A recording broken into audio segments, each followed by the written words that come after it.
Shalom anak-anak ibu semuanya, bagaimana kabarnya hari ini? Ibu harapkan kita semuanya dalam keadaan baik dan sehat. Baiklah, sebelum kita memulai pembelajaran kita hari ini, kita berdoa dulu. Kita bersatu di dalam doa. Terima kasih Bapa, terima kasih Yesus, pada saat pagi ini kami bersyukur karena Tuhan masih memberikan kami kesehatan dan nafas kehidupan. Bapa, pada saat pagi ini kami akan mulai pembelajaran kami. Biarlah kami mengundang Roh Kudus Tuhan hadir di tengah-tengah kami, mengurapi kami, sehingga kami mampu mengerti akan apa yang kami pelajarin. Ini yang menjadi doa kami Bapa, kami sudah berdoa dan mengucap syukur. Haleluya, amin. Baiklah anak-anak ibu semuanya, materi kita pada minggu ini yaitu berjudul dosa dan pertobatan. Adapun kompetensi dasar kita pada hari ini yaitu menerima bahwa hanya Allah yang dapat mengampuni dan menyelamatkan manusia melalui karya penyelamatan Kristus. Kode yang kedua yaitu bersedia mengampuni orang lain. Yang ketiga, menjelaskan Allah mengampuni dan menyelamatkan manusia melalui Yesus Kristus. Dan kode yang keempat yaitu membuat karya yang menunjukkan kesanggupan diri, mengampuni diri dan sesama. Adapun tujuan pembelajaran kita yaitu yang pertama, peserta didik mampu menerima bahwa hanya Allah yang dapat mengampuni dan menyelamatkan manusia melalui Yesus Kristus. Tujuan yang kedua yaitu peserta didik bersedia mengampuni orang yang lain. Tujuan yang ketiga yaitu peserta didik mampu menjelaskan Allah mengampuni dan menyelamatkan manusia melalui Yesus Kristus. Dan tujuan yang keempat yaitu peserta didik mampu mempraktikkan perilaku hidup peduli, rendah hati, disiplin sebagai manusia yang telah diselamatkan. Adapun ayat pendukung Alkitab kita yaitu tertulis dalam Mazmur 52. Selanjutnya itu Matius 5 ayat 32, 1 Yohanes 1 ayat 9, dan Lukas 15 ayat 7. Anak-anak ibu semuanya boleh membacanya di rumahnya masing-masing. Baiklah, kita masuk ke materi kita yaitu tentang yang pertama, dosa. Di sini dikatakan dosa adalah pemberontakan manusia melawan Allah dan kehendaknya. Manusia ingin menjadi sama dengan Allah. Salah satu aspek yang menonjol dari dosa adalah sifat mementingkan diri sendiri. Jadi itu dia ya, dosa adalah melakukan pemberontakan kita kepada Allah, di mana sifatnya yang paling menonjol yaitu kita sering mementingkan diri sendiri. Kita tidak mau peduli dengan orang lain. Nah, akibat tindakan dosa yang dilakukan oleh manusia karena mementingkan dirinya sendiri adalah yaitu satu, dosa menyebabkan kerusakan moral di dalam diri manusia yang menentang semua kehendak baik manusia.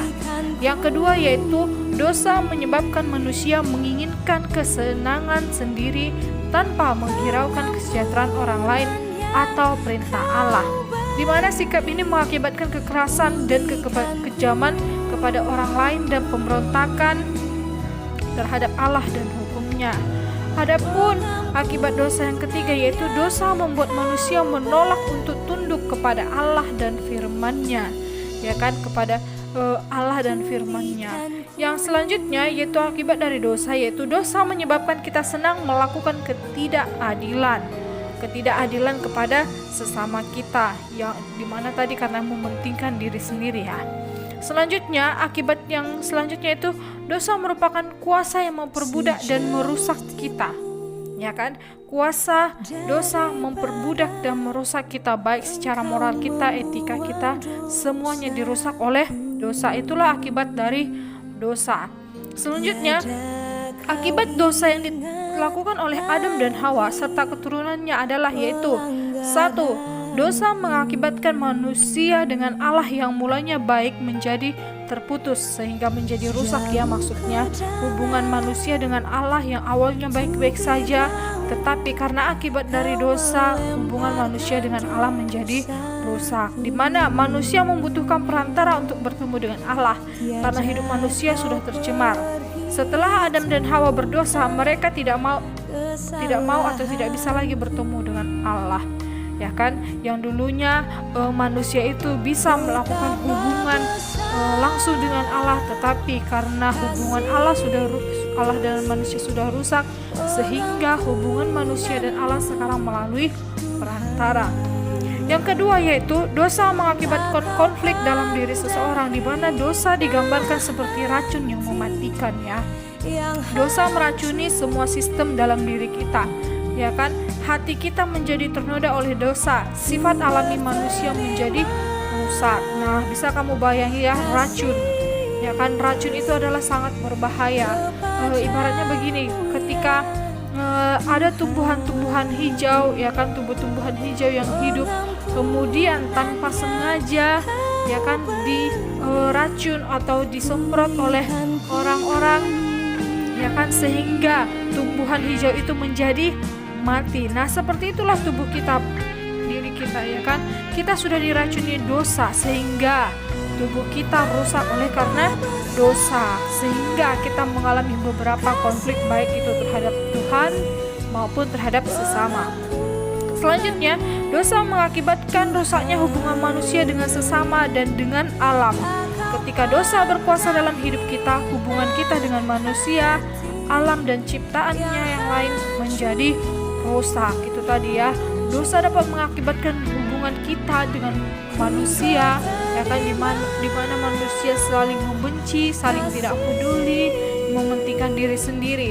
Nah, hubungan dengan alam, ya kan, manusia tidak mau peduli dengan alam. Contohnya, ya kan, banyaknya kita atau manusia yang tidak peduli terhadap alam, yaitu membakar hutan sembarangan, membuang sampah sembarangan. Itulah contoh dari hubungan kita dengan alam menjadi rusak. Kita tidak mau memelihara alam, tidak mau menjaga alam dengan baik.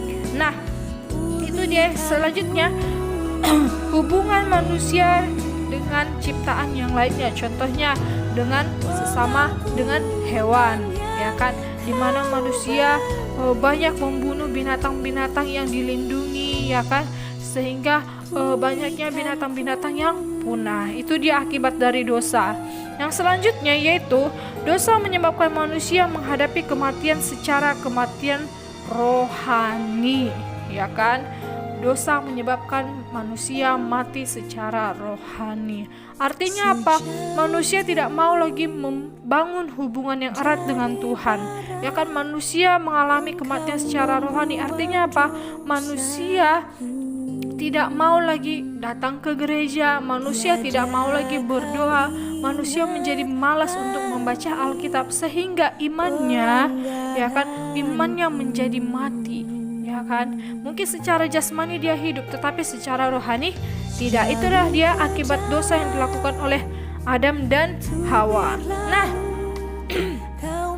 untuk itu, ya kan, Tuhan Yesus mengadakan suatu perbuatan yang begitu dahsyat, yang begitu ajaib, di mana Tuhan rela memberikan dirinya untuk di kayu salib, ya kan, demi menebus dosa-dosa kita. Nah, selanjutnya, setelah kita diselamatkan oleh Allah, seharusnya kita sebagai manusia yaitu harus mengalami pertobatan, ya kan, supaya apa? Supaya dosa tidak kembali lagi kepada diri kita. Oke, kita masuk lagi ke pertobatan, di mana menurut Alkitab, bertobat berarti berbalik secara total dari perbuatan lama yang melawan kehendak Allah ke hidup baru, yaitu menurut kehendak Allah. Bertobat berhubungan dengan keselamatan. Maknanya adalah mengubah pikiran seseorang dalam hubungannya dengan Yesus Kristus, ya kan. Bertobat menurut panggilan Petrus artinya mengubah sikap dan gaya hidup yang tadinya tidak hidup dalam iman kepada Yesus supaya hidup dalam iman kepada Yesus.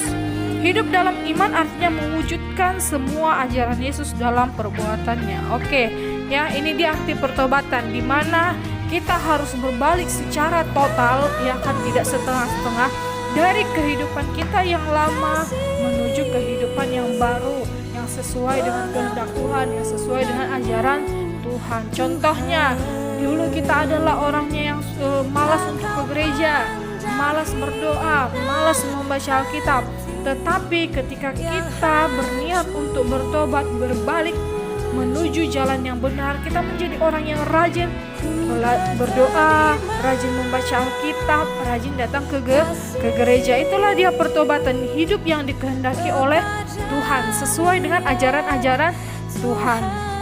Oke, baiklah, demikianlah materi kita hari ini. Ibu harapkan kamu semuanya dapat mengerti akan apa yang Ibu sampaikan.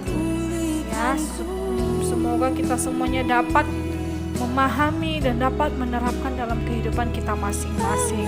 Baiklah, demikian materi kita hari ini. Marilah kita bersatu di dalam doa. Terima kasih Bapa, terima kasih Yesus, kami sudah melakukan proses belajar mengajar kami. Tuhan, ajari kami untuk selalu tetap berada di koridor-Mu, untuk tetap selalu melakukan sesuai dengan kehendak-Mu di dalam kehidupan kami masing-masing. Ini yang menjadi doa kami Bapa. Kami sudah berdoa dan mengucap syukur. Haleluya. Amin.